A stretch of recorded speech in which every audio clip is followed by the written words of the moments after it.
with anybody on your campus or whatnot, you can send an email request directly to me for that recording of the webinar. I'd be happy to forward it on to you or to whoever requests it. Also, if you have a tablet or additional laptop or anything that you're working from, any other type of electronic device that you're working from during the presentation today, I ask that you keep it away from the phone or the computer that you are participating in the webinar. It does have a tendency to provide feedback. If you have a question, I know Chandra's going to pause at least once midway through the presentation and again at the end for any questions that you may have. Please just type those into the chat box on your application. You can send those directly to me or you can send them to the group. Either way, I'll make sure that the question gets to Chandra and she can provide an answer to your question. So without further ado, I'm going to turn it over to our presenter today, Chandra Witherspoon, who's the Director of Coordinated Community Responses at the Ohio Alliance to End Sexual Violence. Chandra, thank you so much for doing this, and I'll turn it over to you. Thank you so much, Carrie, for having me. I hope everybody can hear me.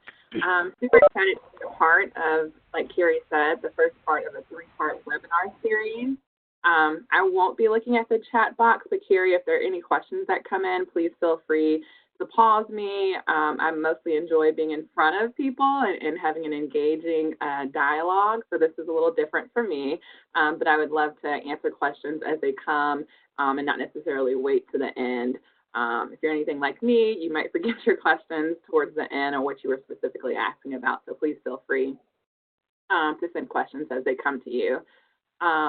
As a side note, I drank coffee for the first time in like 3 years yesterday, so I still feel like I'm feeling an adrenaline of caffeine. So if anybody has suggestions on how I can get back to normal, I would appreciate you putting that in the chat box as well. As Carrie mentioned, my name is Chandra Witherspoon, and I am the Director of Coordinated Community Responses at the Ohio Alliance to End Sexual Violence. And if anybody has not heard of OAESV or is familiar with our organization, we are the statewide sexual assault coalition that supports and represents each of the 32 rape crisis centers across the state. And so every state and all of the 6 territories either have a standalone sexual assault and a standalone DV sexual assault coalition, or one that's combined sexual assault and DV. And in Ohio, we are a standalone one, and there's the Ohio Domestic Violence Network, so our sister coalition who we work very closely with. When I started at OAESV in 2017, my title was the SART coordinator. So SART stands for Sexual Assault Response Team. I'm sure everybody knows that, but I just want to clarify. And I still pretty much do some of the same roles. I still very much work closely with SART across our state, especially rural counties, helping them build their capacity and creating coordinated community responses to sexual violence. But as the director, my role is a little bit more macro level, but I am a team of one, so I still do everything SART related. So again, just excited to be here, and we're going to go ahead and jump in because I definitely want to leave room for time for questions at the end.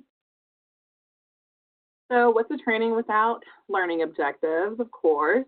And I want to note before I kind of dive into the learning objectives that for the purpose of this webinar, I'll be using CCRT, which stands for Coordinated Community Response, when I'm talking about a campus team.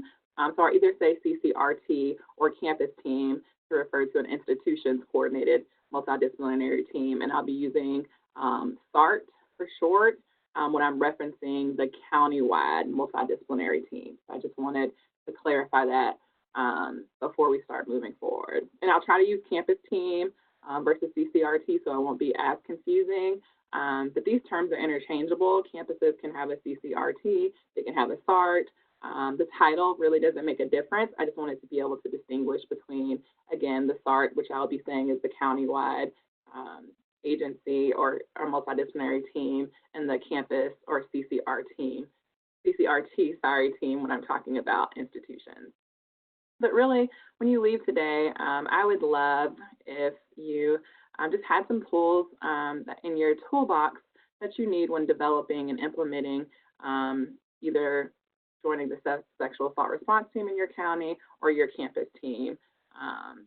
And also an understanding of how a county-wide SART differs from a campus SART. They differ in several aspects, but they're also alike in several aspects, and best practices for them to work together. So I hope you leave with some knowledge on how to work with the county-wide SART as well. Also hope you leave with some tips to help bridge the gap between county-wide SARTs and your campus team. I understand that, and I work with SARTs who and campus teams who don't often play well in the sand together. And sometimes that's just historical trauma that's happened between maybe the institution and the county or vice versa. And we can really get to a place where we kind of work through that. So that's what I'm hoping that you will leave here with. Also wanted to note that today will be more of a macro level / bird's eye view of campus teams. And in the next 2 webinars, we're going to take a deeper dive into the core work that can be accomplished using this coordinated response on campus. And we'll also be highlighting a few programs as we kind of dive into prevention and response and collaboration.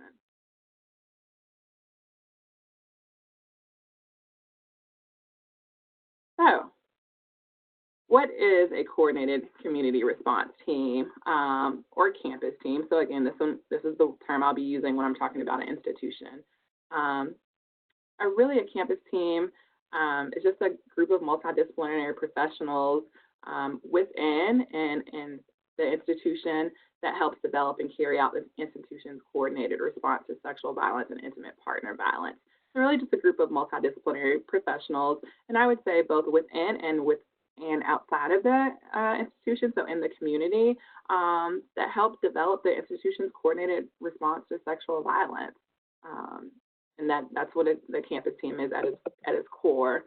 I would also say that what makes this a campus team or a CCRT, a big part of this can be the climate surveys that go out to students. So in terms of focusing on establishing and communicating and reporting protocols and procedures, that can start with just the climate surveys, right? So you can use the climate surveys to really guide your protocols and procedures, because this is where you're going to find out straight from the students' mouths where your largest areas of improvement may be. So where the largest gaps in services.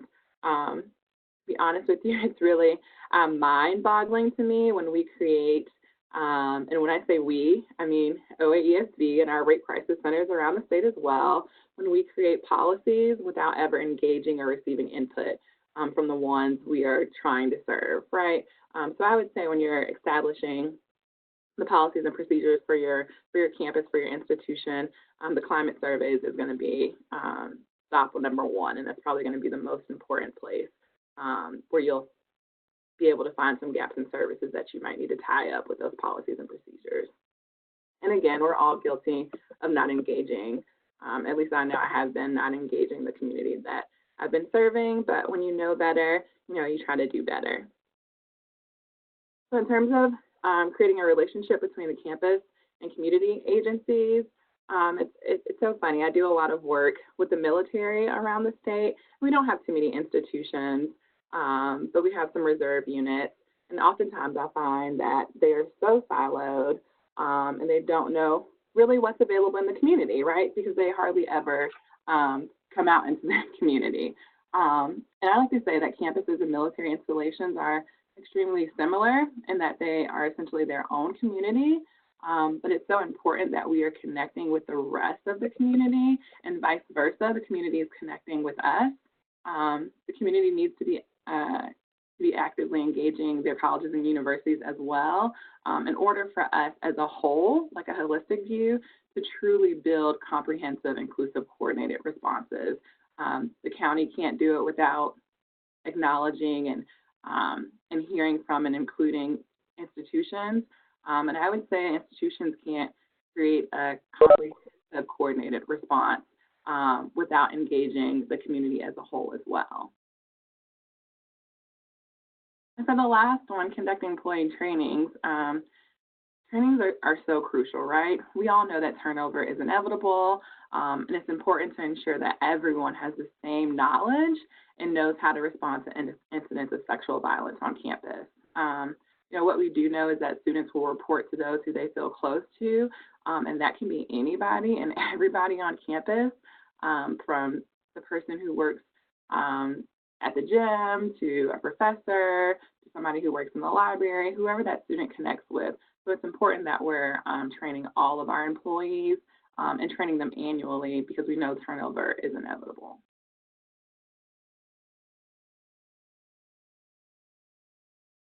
So you may ask why we are even discussing both the campus coordinator response team and the countywide response team in today's webinar. And it's really because they are both crucial in supporting students and survivors. Each team should not only be coordinating with one another, but learning and supporting one another as well. Some SARTs across the state have just been around for a long time and have a well-coordinated response to sexual violence throughout their community. And oftentimes they have most of the community agencies already sitting at the table that you as a campus would want to work with. And I say most folks that you might want to work with because from my work, I know not all SARTs are inclusive of everybody that should be at the table, but for the most part, they have medical professionals, law enforcement, folks that your students would come into contact with if they did experience a sexual assault. And so if you are having trouble getting those folks to come to your table, sometimes come to their table and then invite them to your house. And having the county resources is just invaluable to the campus and vice versa. And so what is a sexual assault response team? It's really comprised of agencies that respond to reports of sexual violence. And the four main components are law enforcement, prosecutors, advocates, and medical professionals. Those are the core members of the team. And kind of later on in the webinar, we will go into detail on the other crucial participants as well. So really the aim should be to ensure that each survivor is treated like an individual, but that the response process is the same for each survivor. I can't stress that enough. Every survivor is different. We should all be treating them as individuals, but really having a SART just ensures that the process that each survivor will go through, that all students will go through, will be the same in the community. And so that's the importance of improving the coordination of services. So for example, if an advocate is called to the hospital, an advocate should be called to the hospital every time a survivor presents at the ED. That's an example of a coordinated community response. Or there should be a process even when law enforcement is picking up a sexual assault forensic exam. Does that process look different if the survivor chose to report and use their name or report anonymously? What does that look like for law enforcement picking up the kit? It should be the same for every kit, every single time, regardless of who the survivor is, regardless of the situation. So that's really important in coordinating those services, and that's what really makes up a SART and what the importance of having a SART is. And team members work together to identify gaps and improve responses to sexual assault. And we'll kind of talk about this later on, but again, this is really hearing from survivors and having them tell us, what the experience looked like, what we might have done very well, but also where some of our gaps of services are as well, some of our areas of improvement, so that as a county, we can do better for all of our survivors.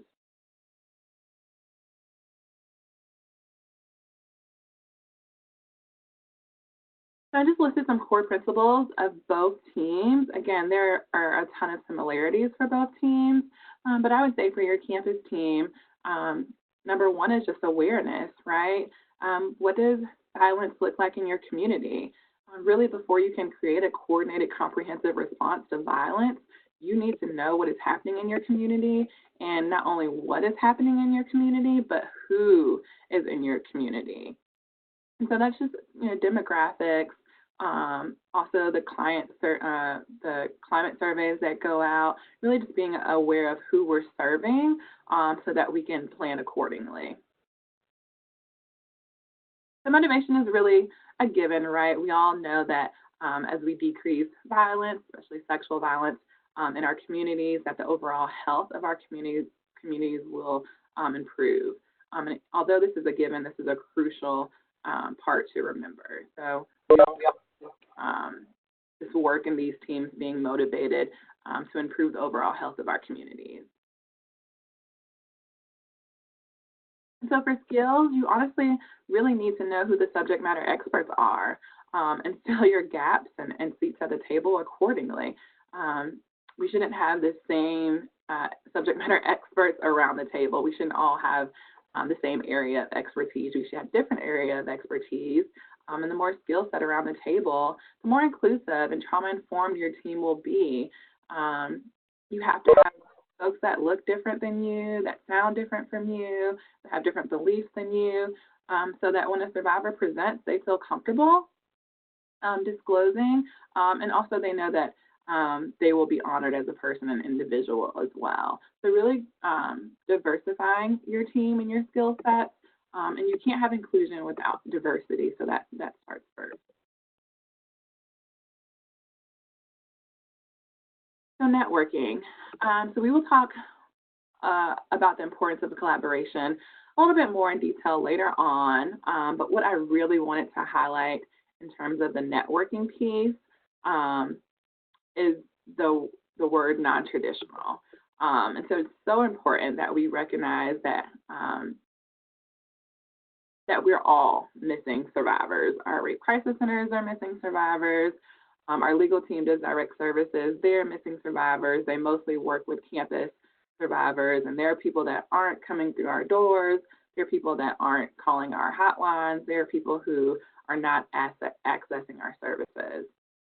And really, it's the folks that are at the margins of the margin, right? And so it's important to identify and not only identify, but then approach as humbly as possible folks in their community who are truly doing community organizing work. And this will require some work on our part. It's not going to be easy. Most folks that are doing community organizing are flying under the radar for a reason, and so it won't be easy to Google them because they probably won't have a website, but that's okay. There are other ways to reach them. And if you do some research and you can't find them, then we have a good subject matter expert, Olivia Montgomery, at our agency, so feel free to reach out to them as well. Again, it's really important to have all of the departments on campus at the table, but also some of the community organizers as well who have access to folks that just aren't going to access our services. So if we're really trying to be inclusive, then we have to do our homework as well. And that goes for OAESD and our rape crisis centers as well, and we're working on that. So community, we'll talk about that a little bit later on in more detail. Education, we'll also kind of talk about that in terms of cross-training and what that can look like for both your coordinated community response team on campus and also when you're working with the SART, how important, how crucial it is that the community as a whole knows what your process is and knows what your Title IX process looks like and what accommodations can be made for students. But again, we'll kind of talk about that a little later on.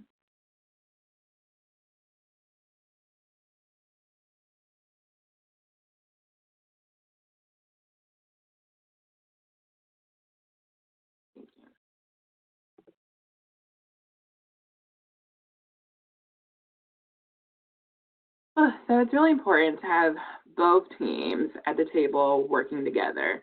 In terms of building collaborative partnerships among professionals in higher education and the community, it's important when we're trying to be successful in not only preventing sexual assault, but responding, that we work together. So why is it important to have a coordinated community response on campus, for instance? When there's no coordinated and connected response, both on and off campus, it's really like, I like using the analogy, it's like having a Rubik's Cube that hasn't really been solved yet. And honestly, I don't know if the term not solved is just how you describe all the colors not being on one side, because I was never very good at the Rubik's Cube. But it's like having multiple different colors everywhere. There's no coordinated, seamless, streamlined response.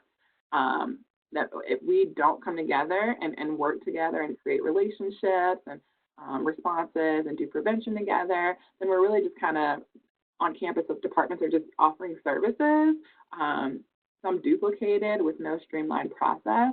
That can be very harmful to survivors, and that can be very harmful to the work that we do as well.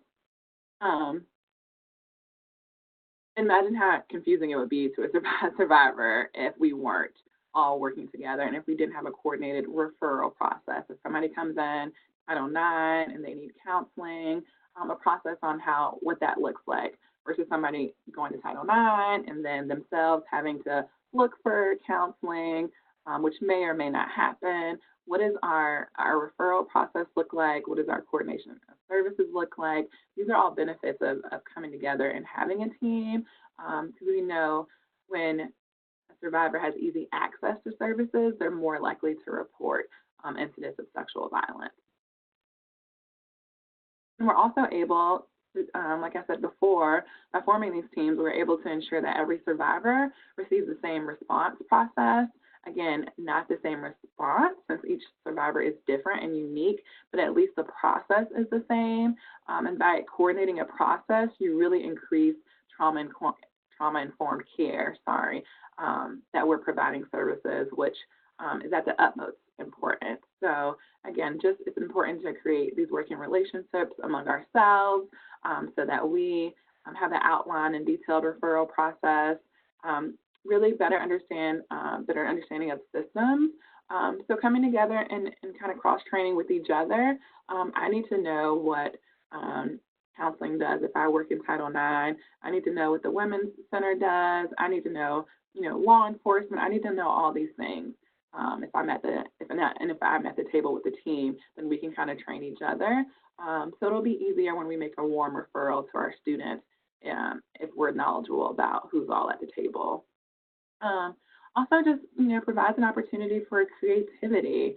Not having all like-minded people at the table, and that's as easy as not having the same people who work in the same office at the table. That increases creativity in terms of outreach, what that could look like, what prevention can look like. If you have different people at the table, it'll increase the creativity and the different programs and different ideas you have around sexual violence and preventing sexual violence. And then, like I said, just the basis is coordinating response, really, and ensuring again that all survivors are getting the same response. Not the same response, are going through the same process when they report. And I think what's important to note as well is that students talk to each other, right? So all it takes is one student to have a bad response, or maybe a not so survivor-centered, not so trauma-informed response that could really be detrimental to other folks responding. I was in a sorority in college, and I lived in a sorority house. That's why I never mind bunking up with folks, because I did that for 4 years. But I can just imagine, we talked all the time. And so if one of my sorority sisters had a bad experience, with any process on campus in terms of sexual violence, then we would have all known about it. And gosh, that would have been so detrimental to anybody else responding if they had experienced sexual assault as well. So that's why it's really important to have that coordinated response. So having a SART in your community, what the data shows us is that having a county-wide response team, cases involving this team are reported more quickly, probably because the community knows that this team normally exists. So when I'm working with SART, I have one county who put their SART on, created a Facebook page about 2 years ago, and I'm working with another county who is interested in creating a Facebook page as well. So the community knows that this team exists and that there are people rallying around them and for them if incidents of sexual violence occur. It yields more evidence and better investigation for law enforcement. Counties that have a SART are more likely to lead to arrest. These cases are more likely to lead to arrest. Strongest predictor that charges will be filed is because the prosecutors and law enforcement and medical professionals and advocates and other entities are around the table. I think what's interesting is I do a lot of work with SANE, sexual assault nurse examiners as well, and they are so in the dark. When a patient appears at the emergency department and they get the sexual assault forensic exam, once they leave, the nurse has no idea normally what happened until 1.5 years, 2 years later, the prosecutor is calling, asking them to come testify or getting ready to prep them to testify.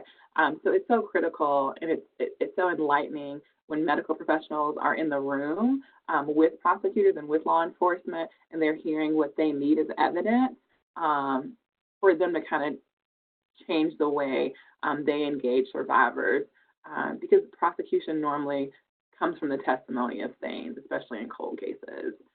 Just FYI, if you didn't know that, juries tend to lean on every word the medical professionals say. Also, cases that involve SARTs keep victims better informed and engaged with the criminal justice process. So with that being said, this is all the research, right, that we have for SARTs. Unfortunately, when I was researching for campus coordinated community response teams and the positive outcomes of having this on campus, there was absolutely none that exist research-wise that I found. Not saying there's not any out there, but I absolutely know there are a ton of positive outcomes that come from having a coordinated response on campus. So I'd like to pause for a little bit, if I could, and ask you all if you can use the chat box to just insert some benefits that you've noticed on campus due to having your coordinated community response team.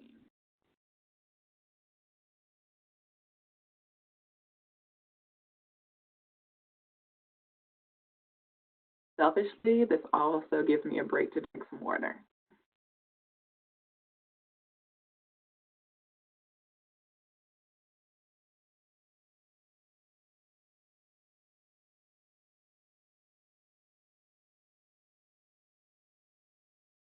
Or if you're not a part of a team, if you haven't already developed a team on campus, what would you like some of the positive responses, the positive outcomes to be when this team is formed? Not everybody at once.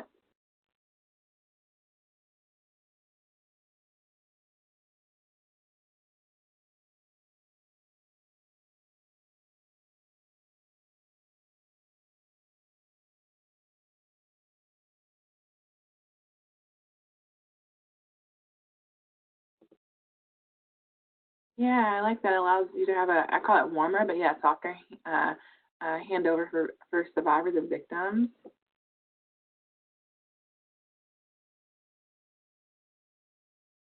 Yeah, being able to connect multiple students at once. Being able to connect students with multiple resources at once, sorry. I was beginning to think everybody had left the call. I'm glad these responses are coming in.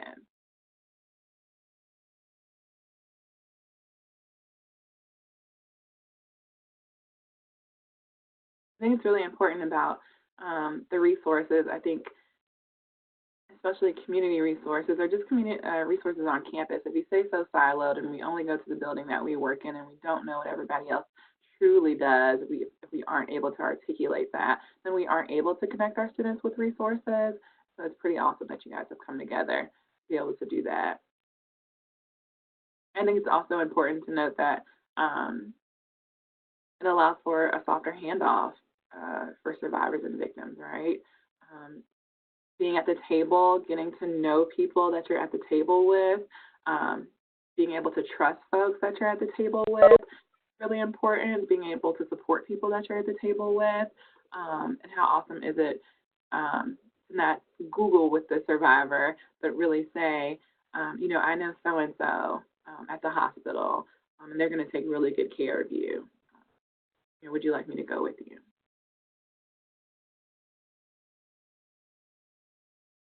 Okay, so what are some of the goals of a campus coordinated response team? So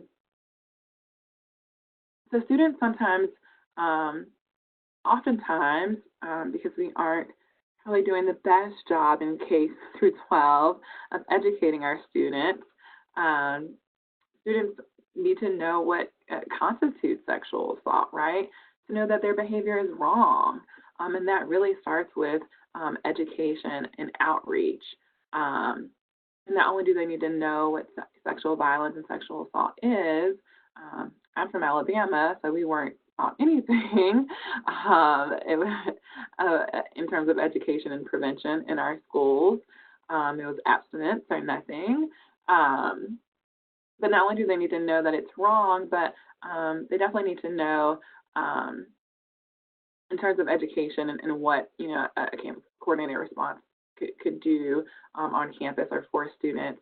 How to report and when to report and what that looks like. So education is really important as well. In terms of increasing the reporting of incidents, college life is already difficult for some to navigate and understand. I probably would say college life is difficult for a lot of folks to navigate and understand. And there has to be an easy way to access services on campus for survivors, which would increase the number of reporting of these incidences. So I would also argue that just because there's an increase in reporting doesn't necessarily indicate that there are more incidents of sexual violence on campus. Maybe this could be attributed to better outreach from the CCRT and awareness of the CCRT, so students feel empowered to move forward. So that is definitely one of the goals, is to increase the reporting. So increase offender accountability by enforcing maybe criminal and campus judicial board actions as well. Could be a goal. I know Title IX absolutely needs to be a core part of the campus coordinated response, along with investigators. I think it's the same kind of for the SART, for the countywide sexual assault response team, is to support the survivor and also to hold an offender accountable. And then in terms of providing comprehensive victim-centered care on campus, I think this is of the utmost importance. I can't stress again enough how much the creation and implementation of a coordinated comprehensive response on campus just increases trauma-informed care for survivors. So some of the other tasks could just be kind of reviewing and evaluating policies and procedures related to sexual violence. I couldn't fit all of the goals on this one slide. Maybe ensuring compliance with federal and state mandates, definitely reviewing the climate surveys and creating policies, accordingly, or realizing after, reviewing the climate survey findings that there's more trainings that students need. I would also say include students' input and final recommendations for policies and procedures. Facilitate collaboration with community partners. Another goal could be ensuring consistent messaging on campus for sexual violence, to provide a system of oversight and quality assurance, which is really important when you're coordinating community responses. How do we hold each other accountable, and what happens when something goes wrong? So this is just a sample of a coordinated community response diagram that I wanted to kind of share with you. This is what I have some teams, when they put together a diagram and they come together, especially when they're forming, I make sure that they have this up every time that they meet. So when we're creating their mission statement, their policies and procedures, they can visually see that the victim is always in the middle, or the survivor is always in the middle, and who else needs to be around that survivor to ensure that they are receiving quality care. And so on campus, that could be housing, academics, law enforcement, whomever they're reporting to first, their first contact, How do we, again, educate peers on sexual violence? Because most times they're talking to their peers first, and medical professionals and advocacy as well. This is just a diagram, and I'm happy to go in more detail, provide technical assistance about different diagrams that you can use when developing your coordinated community response.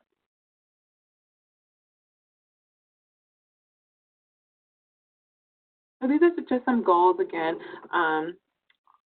of a SART, of the community-wide response. Some of them are immediate, some of them are long-term, and in terms of developing a coordinated referral process. So every time, for example, we get a sexual assault case that happens to include domestic violence, let's say the Rape Crisis Center will always refer to the DV agency. That's just an example of a coordinated referral process. And then you can track the numbers, and then my suggestion is tracking numbers and kind of comparing them at meetings as well on campus, just to make sure that the process is happening for every single survivor that comes through your doors. Coordinating service response within the core team. For example, it's best practice when a survivor reports to the hospital for an advocate to be called every single time the SANE is notified. Again, that increases accountability. So when the SART members are coming to the table, they can have the hospital numbers that say, hey, we got 9 calls this month, and the it can say, well, we only had 5 calls this month, so we know that there's a gap in service. I think the same can be said for campus SARTs as well. Provide consistent messaging, develop protocol. Again, that's expectations too, accountability. So if something goes wrong on campus, if somebody complains about the Title IX officer for campus, who do you call? Who's the point person for Title IX? Who's the point person in the wellness center? Who's the point person for law enforcement when something goes wrong? Because something will always go wrong. So how do we keep ourselves accountable, and how do we make sure that we are pinpointing point people to call so that not everybody is bombarding this one officer on an incident that happened on campus? And just really developing opportunities to improve community education. I would say as a campus team too, so the goals could be the same for campuses as well.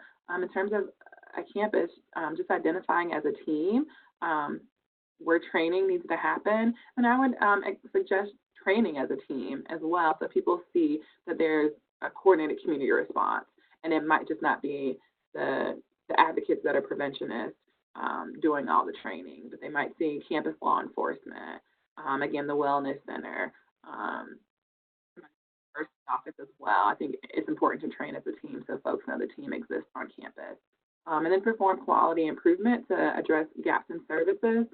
I would suggest when your team is established and you have trust with one another, one of the things that SARTs do is they get a release of information from survivors that allow them to talk about the case at the SART meeting, and really having the survivor come in to the meeting if they feel comfortable, and kind of sharing, their experience. So again, what went well and what were some areas of improvement for people moving forward. I think that's really powerful to have maybe a student come in and talk about their experience with all the different agencies who on campus who collectively make up that campus coordinated community response.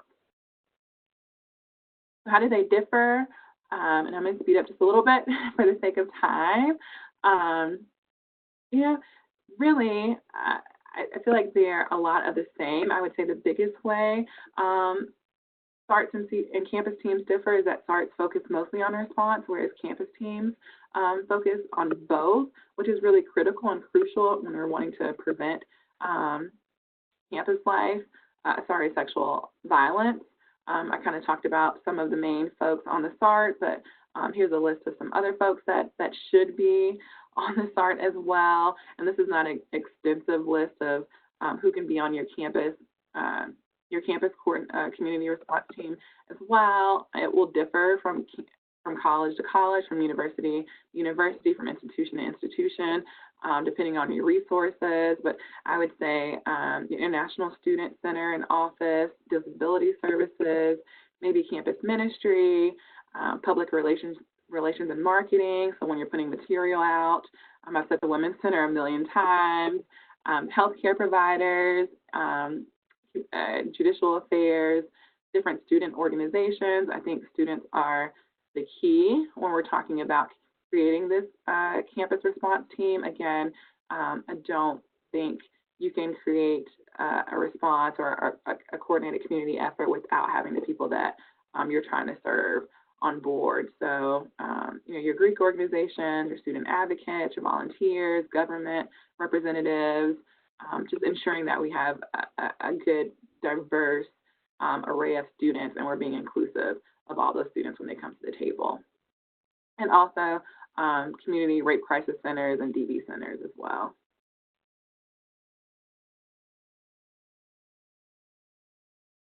So I'm going to breeze through this, but I think this is really important of having campuses really participate on the county SART.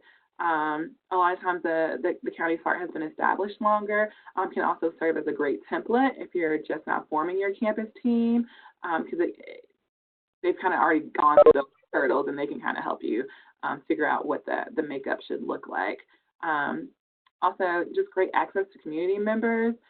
Typically, if you're talking about a countywide SART, they already have several community members and organizations at the table, ones that you probably would like to have on your team as well. So you can invite these folks to join you on your team as well. And it's also important to note that students don't always feel comfortable accessing campus resources. I think that's one to highlight. So they may only be looking to the community for support and not looking on campus. And wouldn't it be great if the rest of the community was aware of the community resources that Title IX and other campus departments can offer them as well? We'll go a little bit more into cross-training on the next slide. I think it's important for the community to know what services you offer as a campus. So I would say, for example, if a student has been sexually assaulted, they go to the hospital, an advocate comes and they disclose to an advocate that they're a student.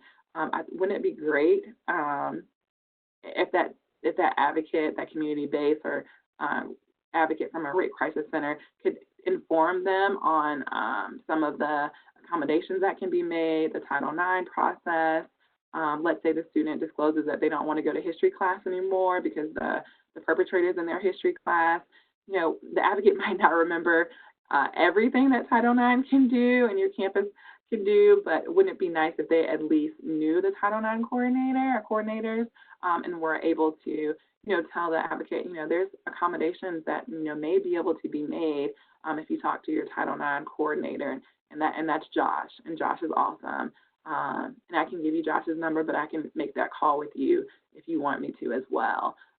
That's something that probably could have kept that student in school, and that's truly a warm handoff and a simple process that wouldn't have occurred had the campus not coordinated with the community.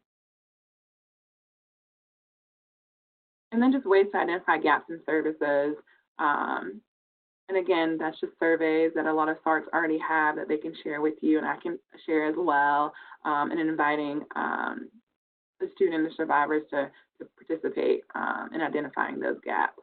And if you already know some of the gaps that the SART is experiencing or the county is experiencing, for example, if not every hospital in your community has a sexual assault nursing program, then maybe finding a way to send your students to the hospital that does have that program where they won't be turned away. So cross-training is crucial, and what I'll really note about this is that Title IX is different on every campus, and so it's difficult for our legal team to keep up. And there are attorneys on our legal team. It's so difficult for the campus to figure out, especially law enforcement, on what Title IX is, who to call, what accommodations can be made. And so I think it's really important for the community to know what Title IX is. Again, for the advocate, just for everybody. I think it's important for campus police and local police to work together. I think one of the biggest hindrances for local police is that they think that Title IX is going to mess up their investigation. So cross-training is crucial, and vice versa, too. You should know what services are offered in your community, because, again, not every student is going to access your services. I just did a training in one county, a SART summit, and at the end of the summit, and it was on a university, the Title IX coordinator, talked about maybe having members of the SART come in when during new student orientation, to kind of talk about like the Rape Crisis Center, and the nurses talking about demystifying what a sexual assault exam is. So much of what we know is law and order, SVU, and so that can be intimidating. But having members of the SART come in and kind of talk about the resources off campus, I thought was just such an amazing a step moving forward, so that students are aware of services off campus as well.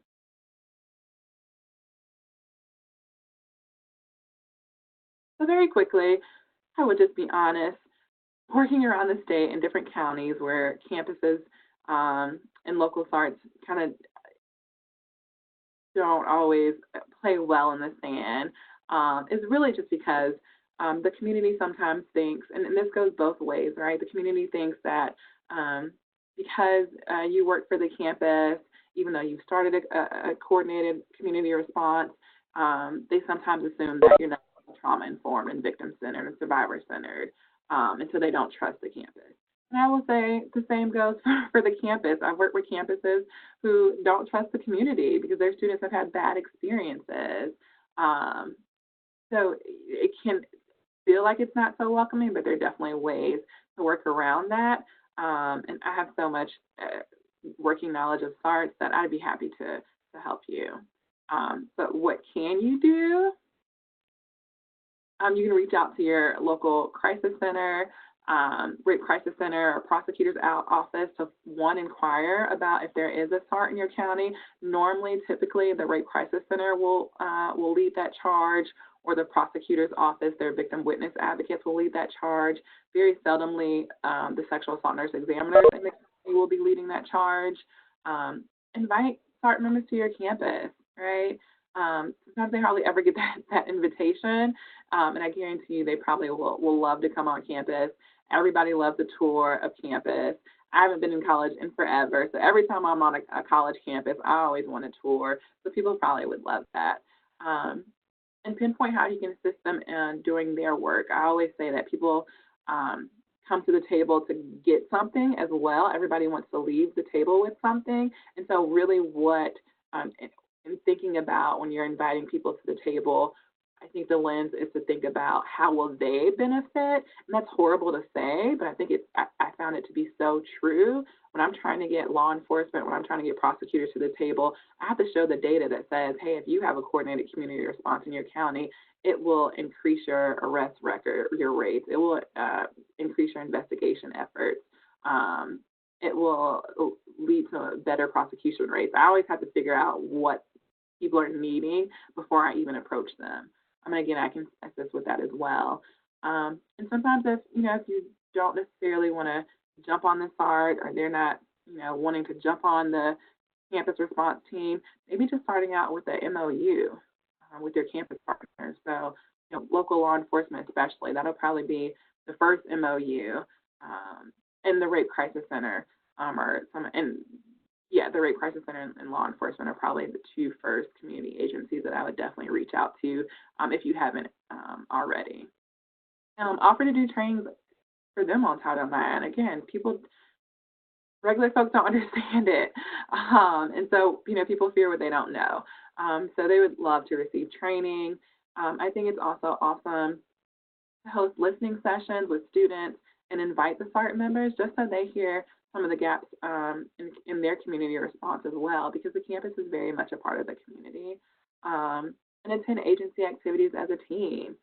So take your campus team and attend some of the events that the SART might be having. And they should be doing this as well, right? And so I want you to know, I definitely, when I'm going in and I'm working with SARTs, I'm definitely identifying what are the institutions, what are the colleges and universities in your community? Are they at the table? If not, why not? And how can we get them to the table? So these are the same conversations I have with SARTs all the time. Who's missing from the table? And I guarantee you a lot of times it'll be colleges, universities, and military folks and culturally specific agencies missing from the table. So I'm not saying that it's, on the campus to do all the work. I think it's on all of us to kind of bridge that gap with our communities and with our campus. And just, stay the course. Appreciate everyone's role. Respect each person's limitations. Sometimes, people, if you go to a SART meeting and somebody isn't talking, it might be because they can't talk about an open case, or they are mandated reporter, but just understanding. And that's why cross-training is so important. And really, I think it's great to have a support system in place. Not every day is perfect when you're working with sexual violence, and not every day is perfect when you're working with students, as you all do every day. So just having somebody that you can lean on, a support network. We don't always come to the job 100 with our 100% every day, right? So just having support for one another. And I would say, like when I'm driving, I will get a ticket if I'm swerving from lane to lane. I always have to stay in my own lane. That doesn't mean that, my friend can't be right next to me in another car in her lane, and we're driving to the same place, the same destination. But it just means that, I'm respecting the boundaries of other folks and knowing that they're the subject matter experts of their lane. And always remember to stay survivor-centered and perpetrator-focused. And that's pretty much it. Here's my contact information if you have any questions. And I just wanted to again reiterate that in part 2 and 3, we'll be taking a deeper dive into collaboration, response, and prevention. And we'll be highlighting Sinclair Community College and the University of Akron. So I hope you all stay tuned for that as well. And thank you so much for having me. And I'm happy to answer any questions. If anybody has any questions that came up during Chandra's presentation that they'd like to ask at this time, you can use the chat room on your screen. We'll sit here for a couple minutes for that. Chandra, thank you so much. I think this was a really good overview and intro to a SART or response team. Do you have any suggestions or guidance for campuses if they're saying, well, we can't divide our resources towards both types of entities, and maybe there isn't a local community SART available or county SART available, or they're not sure? How do they identify that, first of all, if there's a county SART in their area? Yeah, so actually I am very familiar with most of the SARTs. I just kind of rejoined OAESD, but Carrie, my goal at the beginning of next year is to create a map of all the SARTs in the state, like we have a map of all the rape crisis centers in the state, and put that on the website so everybody can see. There is not a SART in every county, and so until we have that on the website, I think I would be your go-to. And if you don't want to contact me, reaching out to the local rape crisis center. Again, normally they're the ones that are the SART coordinators for that community, and if there's no rape crisis center, then the prosecutor advocate might be leading the charge. So either or, contact your local rape crisis center, your prosecutor, victim witness advocate, or you can go through me and I can find out and give you that information. And I want to also say to the second part of your question, if there is no county SART, I think the first thing that you can do is create or start talking to the rape crisis center and local law enforcement and talk about maybe creating an MOU. I know a few campuses that have done that very well, and I'd be happy to share and connect you. So a part of our job at the State Coalition, too, is to connect resources. So I think it's one thing for me to say, oh, this is best practice, and it's another thing to say, hey, this is so-and-so at Sinclair. They're going through the same thing. They went through it. Talk to me, but then talk to them as well. Awesome. We did have a question come through. The Title IX office started a county SART team about 6 months ago. Our initial support came from OAESD and the AG's office. However, how do we get buy-in from other players and not lose them? Our motives are for better responses for victims, complete the chancellor's requirement or ODHE's requirement, and get our information out there. Yeah, so I want to make sure I'm understanding the question correctly. how do you get buy-in from other folks to join the countywide SART and not lose them? I'm assuming so. The person who asked that question might want to clarify. Monique, I'm just gonna, to keep attending, such as Sheriff's Office, SANE, and others. Yeah, so, gosh, to be honest with you, in a lot of my counties, there's low attendance rate for law enforcement. We'd be lucky to get one. However, I think it's really important to talk their lingo and to tell them when you're approaching them. I went to a training. This is actually an awesome question. The law enforcement ex-sheriff was giving the training, and he said, listen, law enforcement doesn't have enough time. You have like 3 minutes to tell law enforcement why they should be at the table and what they can benefit and gain from being at the table. So always leading with, this will increase your investigation processes and rates of arrest because of X, Y, and Z. So I have some information on working with law enforcement. I also think what I've done in the past is the SART in Franklin County in Columbus, their law enforcement just adores the SART and is so thankful. And so sometimes it's as simple as putting your law enforcement in contact with other law enforcement who they need to respect and trust, and really talking about the importance of them being at the table and what it did for them in Franklin County and their investigations.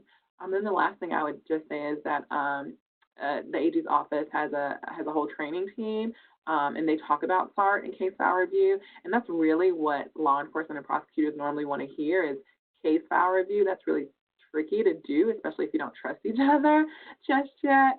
But kind of talking about this is an opportunity where we can do case file review and see what went really well on our end and what we can improve so that the next offender is taken off the street. They really need to hear the language offender and not so much survivor.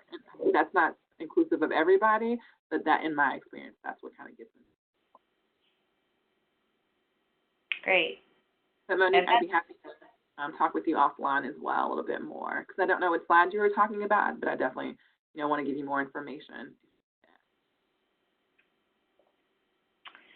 Thanks, Chandra. We are at time, so everyone, I know that Chandra's contact information is up on the screen, and she has so graciously offered to try and support you and help you and provide you resources as you have questions come up or as you continue this work. And she's mentioned a couple times, and I'll just plug once again, we've got 2 additional parts to this webinar series coming up, including some of our campuses here in Ohio who do have these types of response teams already set up, sharing their experiences. And so more information to come on both of those webinars, but the dates have been sent out, and I'll be happy to resend them again. But we hope that you will join us for the remaining parts to this series so you can put all the pieces of the puzzle together and build your local response team that best serves your community and your students on the whole. So thank you so much. If you'd like a recording of this webinar, just email me directly. Chandra, thank you so much for your time and expertise today. I look forward to your remaining webinars. I know they're going to be great. So thank you so much. Thank you, everyone. Have a great day.